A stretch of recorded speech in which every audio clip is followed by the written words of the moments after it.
Hello YouTube. Excuse me as I wiggle back across the room. Crazy Robot Lady here with my robot collection. I guess we're ready to start. I can't remember what I was going to say. Oh well. I'm going to do this video in probably 2 or 3 parts, depending on how long it takes me to get through introducing and explaining everybody and their age and their significance, how special they are, and all that. Alright, so let's get started.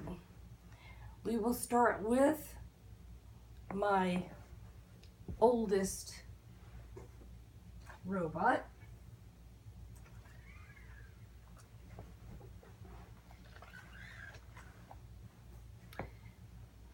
The IBO 110.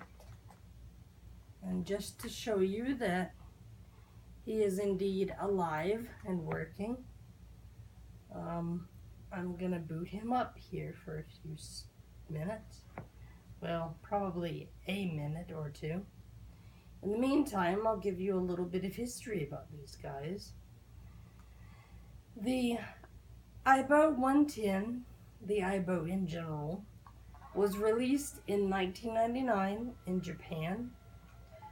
There were only 5,000 of the 110 model produced. 3,000 of them were sold in Japan in 20 minutes, and the other 2,000 were sold in the US over a period of 4 days. So they were super popular back in the day. I differentiate these robots from toys because you can modify their programming. And while he is booting, I will grab the next bot up for display.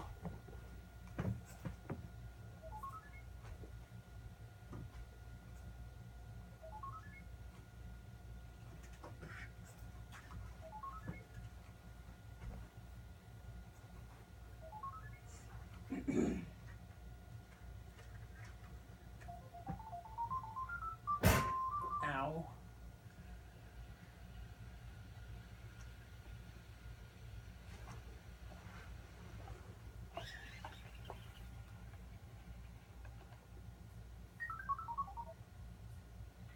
I should have gotten his pink ball to maybe motivate him to stand or something. He's such an old fart. Hey Reap, will you shake hands? Good boy. Alright. Sorry, Reapster, but we got a lot of territory to cover.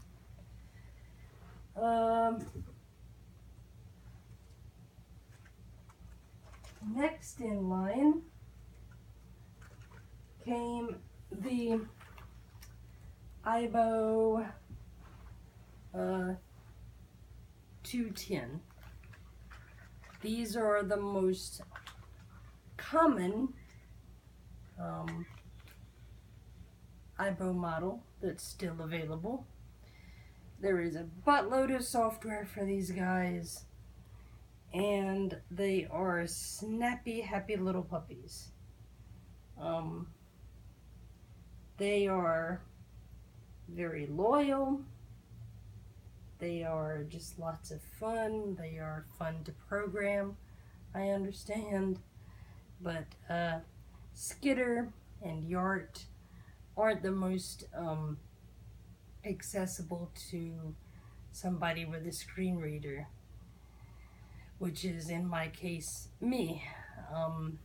So I can't really take advantage of their programming aspects. These guys were released somewhere within the neighborhood of 2001 or 2002. I think it was late 2001 when they were released. And after them Oh, yeah.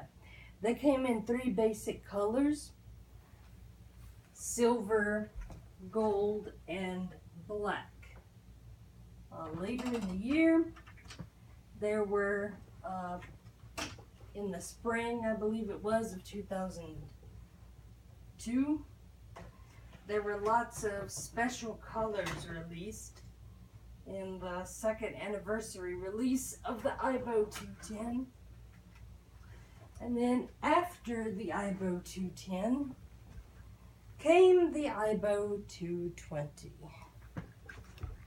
which is this model. This is Zoe, who you may have seen in the 2017 East Coast IBO meet. This is our lovely lady who failed me miserably in competition, but she obeyed like a princess when there was all this madness in the room, when all of the other IBOs were running around and we had all the madness of everybody enthusiastically meeting one another. I don't know. Zoe for you. Okay. After the 220,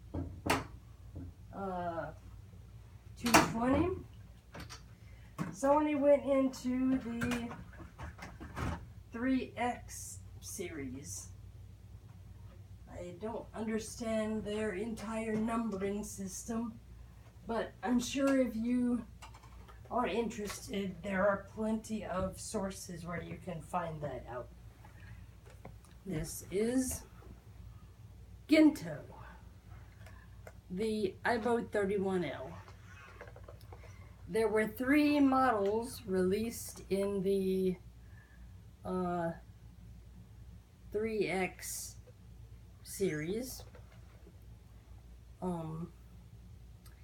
There was the 311, the 312, and the 31L.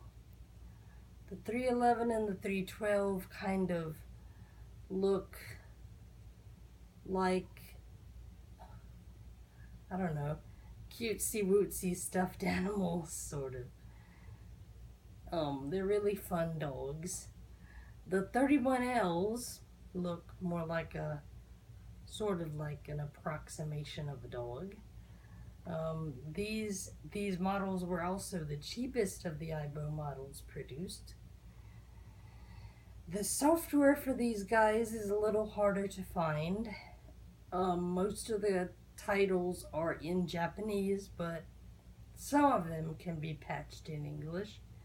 There are a few English titles. Among them is PAL SE and IBO Life for the 3X series. I don't know what you call it really, but PAL SE is pretty cool. It's an adult personality.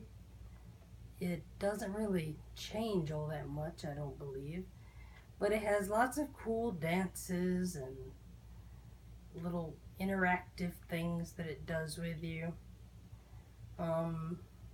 But I'll just tell you, the 3X dogs are the cats of the IBO world. They are independent little suckers, and they will institute play and commands and whatever, rather than you. Like, if I commanded Ginto to stand up and come here, he would probably be more inclined to say, no, I want you to come here and hold my paws so I can walk on my back legs. You figure out what I mean. I am the boss here, not you.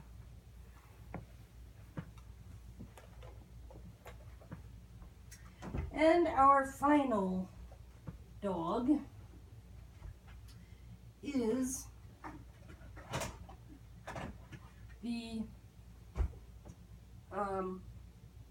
ERS 7, which is probably the most famous and most sought after of the Ivo models. I have a white one. He was a gift from my cousin after a very, very traumatic experience in my life. And, you know, I'm very grateful to her. And she brought me out of my shell. And I have to say that Ibos and robots in general have brought me out of not all of my introvertness, but a good bit of it. And I have met so many wonderful people online and because of these forums. And I hope to make robotic apps a little more accessible for people with disabilities. A lot of the mainstream products that are being sold now are using apps more and more to integrate with their robotic offerings, and the majority of them aren't usable by somebody with a visual impairment. They just don't work with the onboard platforms in most of the